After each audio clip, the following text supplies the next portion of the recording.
Hello students, welcome to my application. तो चलिए students start करते हैं। Question number 2। देखो, अजय लिमिटेड का क्वेश्चन है लिक्विडेशन का। कौन सी तारीख को लिक्विडेशन हो रहा है वो आप खास देख लो। ओके। और कंपनी के पास यहाँ पर दो टाइप के शेयर हैं। ओके, और दोनों 100 रुपये के हैं और एक प्रेफरेंस शेयर भी है। ओके, जो भी 100 रुपये का ही। अब कंपनी के पास यहाँ पर जो लायबिलिटी है ना वो बहुत ही कम है, मतलब कुछ ही लायबिलिटी है जिसको पेमेंट करना है अपने को, 1, 2, 3 और ये 4। अब कुछ कुछ लोगों को ही पेमेंट करना ज़्यादा नहीं है, लेकिन देखो यहाँ से एक बार तो पता चलती कि ये जो है ना साल से पता चलता है लेटेस्ट ईयर है, मतलब ये जो है वो प्रेफरेंशियल क्रेडिटर्स हो गया और ये जो है वो भी प्रेफरेंशियल क्रेडिटर्स हो गया। ओके, चलो।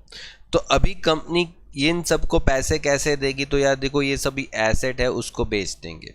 अब कौन सी प्राइस पे बेचा होगा वो सब आपको मिल जाएगा। देखो, ये आपके पास कैश भी अवेलेबल है 18,000। ओके, चलिए तो स्टार्ट करें क्वेश्चन। ठीक है, तो देखो पहले तो आप क्या कर लो, यहां पर लिक्विडेटर स्टेटमेंट बना दो।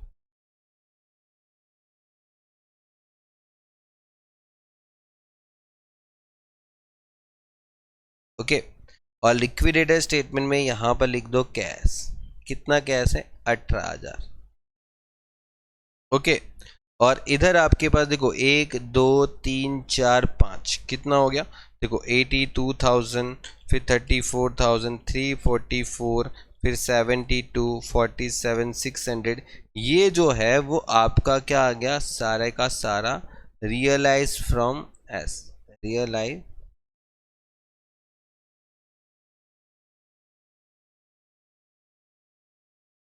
अच्छा, कौन कौन से रियलाइज हुआ एसेट से? तो 82,000 हुआ, 34,000 हुआ, 344 हुआ, ठीक है, 72,000 हुआ, फिर 47,600 हुआ, और ये सब कुछ हो के टोटल 579,600 हुआ। और कौन कौन सी एसेट थी वो भी लिख देते हैं। देखो यहाँ पर लैंड एंड बिल्डिंग थी, लैंड एंड बिल्डिंग। ओके, फिर उसके बाद आपके पास प्लांट है, फिर आपके पास स्टॉक है, फिर आपके पास यहाँ पर डेटर्स है। ओके, और यहाँ पर इन्वेस्ट। ओके, चलिए सबसे पहले हमें पेमेंट करना है सिक्योर्ड क्रेडिटर्स को। लेकिन देखो हमने क्वेश्चन पढ़ा, कहीं पे सिक्योर क्रेडिटर्स नहीं मिला। ठीक है, और यहाँ पर भी देखो आपको कहीं पर भी नीचे एडजस्टमेंट में भी ऐसा कुछ दिया नहीं है कि कहीं पे पता चले कि सिक्योर क्रेडिटर्स। ठीक है, नहीं है ऐसा, कोई भी सिक्योर क्रेडिटर्स यहाँ पर अवेलेबल नहीं है। तो चलिए लिक्विडेशन एक्सपेंसेस, अगर लिक्विडेशन एक्सपेंसेस आपके पास यहाँ पर है तो कितना है? 2084। ओके, तो 2084 का लिक्विडेशन एक्सपेंस। और लिक्विडेटर रेम्यूनरेशन, तो आपको रेम्यूनरेशन कितना देना है? देखो, liquidator remuneration was 3% amount realise by him, मतलब उसने कितना अमाउंट रियलाइज किया? तो भाई उस लिक्विडेटर ने अपने को इतना पैसा रियलाइज करके दिया, और इसका आपको 3% रेम्यूनरेशन देना है। तो 579,600 का 3% कितना आ जाएगा? ये हो गया। और इधर बोला ये गया है कि बाकी का जो 2% है वो amount paid to unsecured creditors, that means के आपको प्रेफरेंशियल क्रेडिटर्स को जो पेमेंट करना है ना उसके पर भी इतना परसेंट ही देना है। ध्यान रखना, मैंने बताया था, ये अगले वाले लेक्चर में भी बताया था मैंने। तो यहां पर आप क्या करोगे, दो जगह छोड़ दो, क्योंकि आपको मैंने क्या बताया था कि इसका अमाउंट अभी आपके पास है नहीं, तो आप उसका 2% कर नहीं सकते।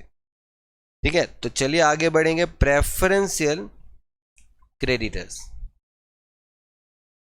अब नॉर्मली देखा जाए क्वेश्चन में अपने पास दो प्रेफरेंशियल क्रेडिटर्स है, एक तो ये 6,000 हो गया और एक तो ये 20,000 हो गया। ठीक है, तो यहां पर टैक्स हो गया 6,000, और 20,000 का प्रोविडेंट फंड हो गया, तो ये हो गया 26,000। तो ये 26,000 का 2%, मतलब 26,000 का 2% करोगे तो 520 आएगा। फिर आ जाएगा डिबेंचर होल्डर। अब कितने डिबेंचर होल्डर है, देखो डिबेंचर होल्डर आपके पास यहां पर मिल जाएगा 1 लाख, 12% डिबेंचर। ओके, तो 12% डिबेंचर 1 लाख। अब डिबेंचर पे कोई इंटरेस्ट बाकी नहीं था इस बार, लेकिन यहां पर एक चीज आप नोटिस कर लो, देखो ऑल पेमेंट मेड ऑन 30/4/2022, मतलब सभी को पेमेंट इसी तारीख को किया। ठीक है, मतलब देखो कंपनी बंद कब हुई, तो बोले सर 31/3/2022 को, और हमने 30/4/2022 को लोगों को पेमेंट किया। मतलब एक महीना ऐसा निकला कि जिसमें हमने क्या किया, लेट पेमेंट किया, है ना, एक महीना लेट पेमेंट किया। तो 12% के जो डिबेंचर है ना, तो उस डिबेंचर पे अगर आप इंटरेस्ट पे करोगे तो 1 लाख का 12% और 1/12 कितना आ जाएगा, 1000। और ये 1000 का आप यहां पर लिख दोगे एडिशनल इंटरेस्ट 1,01,000, और उसके बाद अनसिक्योर क्रेडिटर। अब लगभग अपने पास अनसिक्योर क्रेडिटर्स तो बचता ही नहीं है। अब देखो यहां पर सिर्फ एक ही अनसिक्योर बचता है जो कि 4,000 है। ठीक है, बाकी सबको तो पेमेंट मिल गया। देखो ये 10,000 था, उसमें 6,000 पहले ही दे चुके थे, अभी 4,000 दे रहे अभी। ठीक है, और 20,000 प्रोविडेंट फंड भी दे चुके, तो 4,000 सिर्फ टैक्स का पेमेंट बाकी है, वो भी पहले वाला एकदम।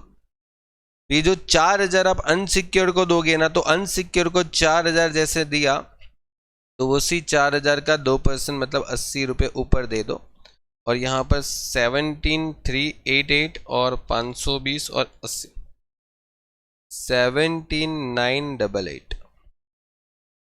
ओके, चलिए फिर उसके बाद हो जाता है प्रेफरेंस शेयर होल्डर। अब प्रेफरेंस शेयर होल्डर को पेमेंट कितना करना है, तो देखो प्रेफरेंस शेयर होल्डर को पेमेंट करना है 5 लाख। लेकिन ये 5 लाख के ऊपर लगभग यहां पर कुछ बोला था, ये रहा देखो प्रेफरेंस शेयर को 1 साल का डिविडेंड बाकी, देखो for the last 1 year, last पिछले साल का 1 साल का उसका डिविडेंड कुछ बाकी है। तो प्रेफरेंस शेयर को यहां पर डिविडेंड है 8%, तो 5 लाख के प्रेफरेंस शेयर है जिसके ऊपर डिविडेंड देना है अपने को। ठीक है, तो प्रेफरेंस शेयर जो है वो 5 लाख के हैं, उसके ऊपर डिविडेंड देना है 1 साल का 8%, तो ये 5 लाख है, 5 लाख का 8% मतलब कि 40,000 रुपये देने हैं। लेकिन देखो आपके मन में एक डाउट आना चाहिए कि क्या इतना पैसा है अपने पास। ठीक है, अपने पास क्या इतना पैसा है कि हम 5,40,000 दे सकते हैं, तो ये एक क्वेश्चन मार्क है। तो यहाँ पर से हम देखेंगे कि हमारे पास पैसा कितना बचता है। तो देखो जो अपने पास रिसिप्ट साइड है ना, ये उसका टोटल करेंगे, और जो पेमेंट साइड है ना उसको माइनस करेंगे। तो देखो 18,000 और 579,600, मतलब अपने पास जो टोटल रिसिप्ट आई ना, वो मैं पहले यहाँ पर लिख देता हूँ।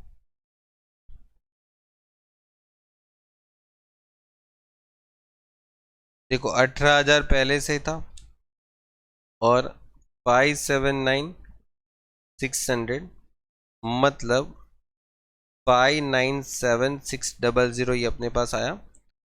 और अगर टोटल पेमेंट का बात करें तो पेमेंट मैंने कितना कितना किया, तो अगर पेमेंट की बात करता जाऊं तो पेमेंट मैंने देखो यहां पर किया है, एक तो ये अमाउंट, ठीक है, तो 2084 फिर माइनस करो 17,988।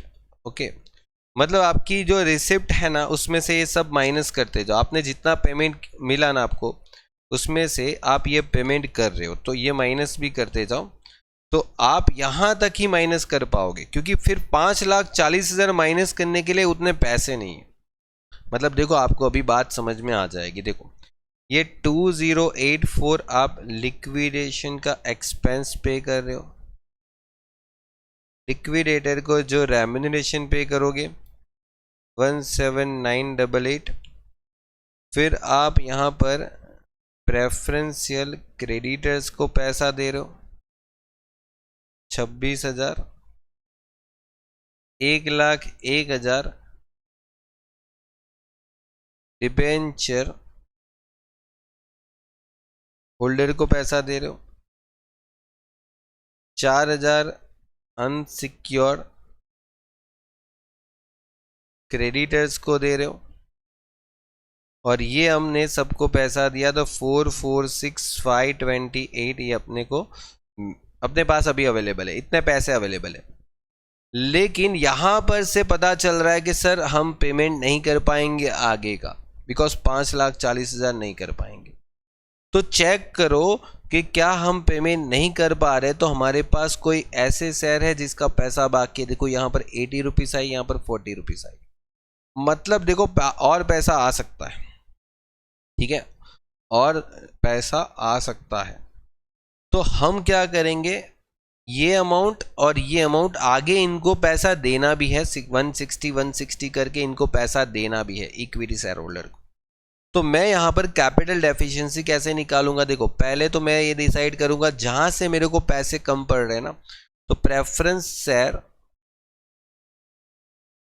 कैपिटल, और इसको विथ डिविडेंड लिख रहा हूं क्योंकि मुझे डिविडेंड भी पेमेंट करना है 5,40,000।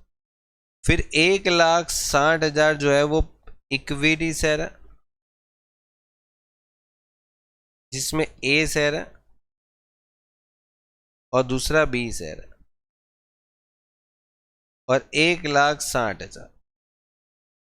तो 540 प्लस 160, 160 मतलब मिला के 860 हो गया। अब ये जो अमाउंट है आपके पास 446,528 जो अपने पास कैश बैलेंस था वो माइनस कर दो। 446,528 मतलब 4,13,472। इतना अपने पास क्या होना चाहिए, इतना अपना कैपिटल डेफिशिएंसी आ गया। इतना अपना क्या आ गया, कैपिटल डेफिशिएंसी, मतलब इतना नुकसान सबको झेलना पड़ेगा।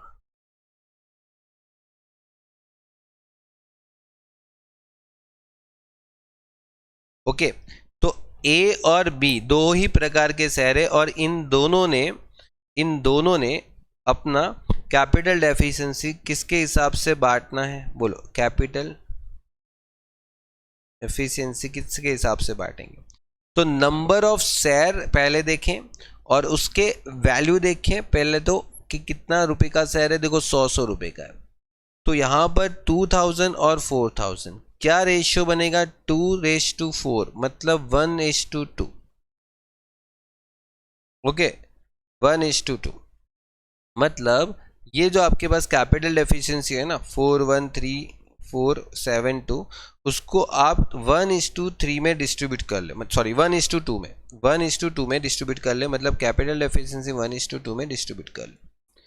ठीक है, चलिए तो 137,824 इंटू 2,27,5,648 और उसमें आप उनकी पेड अप वैल्यू को माइनस कर दें। कितना पेड अप किया था इसने, 160 पेड अप किया था, इसने भी 160 पेड अप किया था। तो अगर किसी ने अपने लॉस से कम पैसा पे किया है, ठीक है, तो हम उसको बोलेंगे कि भाई और पैसा भर दो, आपका पैसा कम पड़ रहा है। और अगर किसी ने ज़्यादा पैसा दिया तो ठीक है, हम उसको पैसे वापस दे देंगे, हम कहाँ लेके बैठने वाले। ठीक है, अब देखो इस आदमी की डेफिशिएंसी क्या है, ज़्यादा है, उसने पैसे कितने भरे, बस सिर्फ 160। तो उसको बोलेंगे कि भाई ये पहले पैसे रिसीव करो, मतलब बोलेंगे इसको, बोलेंगे पेड अप करवाओ, इसके पास पेड अप करवाएंगे कि भाई पैसे पेड अप करो। पहले पेड अप मतलब ये मत समझना हम पेड अप कर रहे हैं, वरना आप कुछ और समझ लोगे। एक सेकेंड, इसके पास से रिसीव कर लेंगे। चलिए रिसीव्ड, इसको बोलेंगे भाई पैसे लाओ, रिसीव करेंगे इसके पास से, और इसको बोलेंगे लो आपका पैसा ले लो, पेड कर लिया। ठीक है, रिसीव मतलब कि शेयर होल्डर के पास से पेड अप करवाएंगे, समझे कि नहीं बात को। ओके, तो हमारे पास यहाँ पर ये जिसके पास से रिसीव कर रहे हैं ना, वो पहले यहाँ पर लिख देते हैं, है ना। बी शेयर होल्डर के पास से पैसे मांग रहे। ओके, तो ये आ जाएगा, ये call from B share. Okay, B share से पैसे मांगे, और जितने पैसे मांगे ना आप उसको एक बार चेक करो। देखो यहां से पैसे कम पड़ रहे थे 446528, और आपने जितने पैसे मांगे 115648। ठीक है, इसको आप टोटल करो तो आपको पता चलेगा कि सर अपने पास है ना इतने पैसे तो आए गए। अब देखो इसमें ये equity share holder, sorry preference share holder को पैसा देना बाकी था, वो अगर हम दे देते हैं, जैसे मैं प्रेफरेंस शेयर होल्डर को पैसा दे देता हूँ, ये प्रेफरेंस को हो गया, तो प्रेफरेंस को अगर मैंने दे दिया तो मेरे को 22,176, मतलब ये मेरे को देना पड़ेगा ए शेयर को।